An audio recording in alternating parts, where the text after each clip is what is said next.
In recent days, a lightning-fast escalation has drawn Iran and Israel into direct missile duels.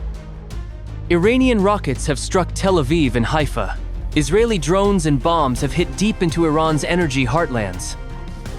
Amid the smoke and sirens, Iran's leadership is now seriously considering closing the Strait of Hormuz, a decision that would ripple shockwaves through the global economy. This isn't just a regional dispute, it's the ignition of a geopolitical chain reaction. On the 13th of June, the escalation began with Israeli airstrikes, targeting Iranian military and nuclear facilities near Natanz, Shiraz, South Pars, and Tehran.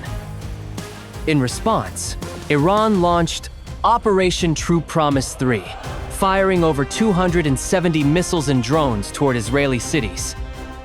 While Israel's Iron Dome intercepted many, Tel Aviv, Haifa, and even the US Embassy compound sustained damage.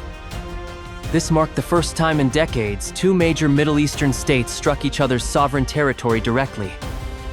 With over 224 reported Iranian casualties, including top military and nuclear figures, and at least 24 fatalities in Israel, the humanitarian toll has already mounted. Iran's IRGC commander Esmail Kosari warned that closing the Strait of Hormuz is no longer a hypothetical option. Meanwhile, Israel conducted covert drone sabotage via Mossad, destroying missile launchers and air defenses inside Iran, followed by coordinated airstrikes on over 100 military and nuclear targets. Iran struck back with more than 370 missiles and hundreds of drones, causing civilian casualties and damaging power stations in Tel Aviv, Haifa, Herzliya, and Kashan.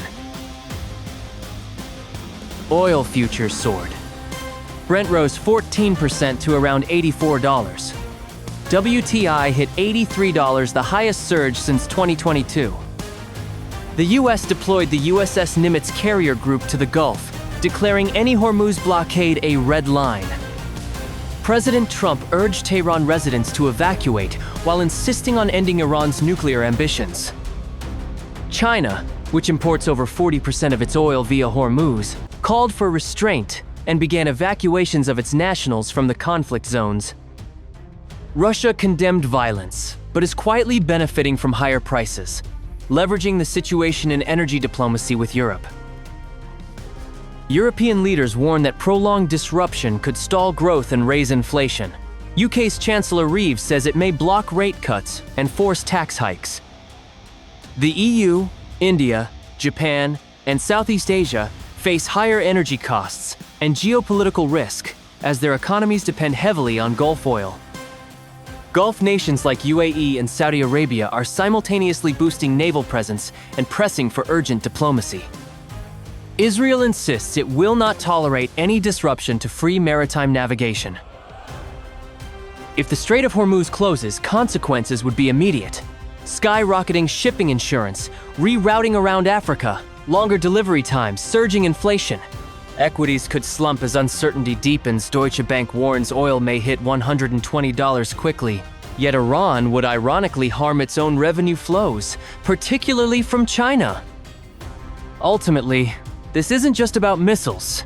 It's about a week-long crisis spiraling into global supply chain collapse. A 21-mile stretch of water holds our collective security and balance. The world watches scan diplomacy avert disaster? If you found this video useful, don't forget to like and subscribe to Veriloop. Stay tuned for more.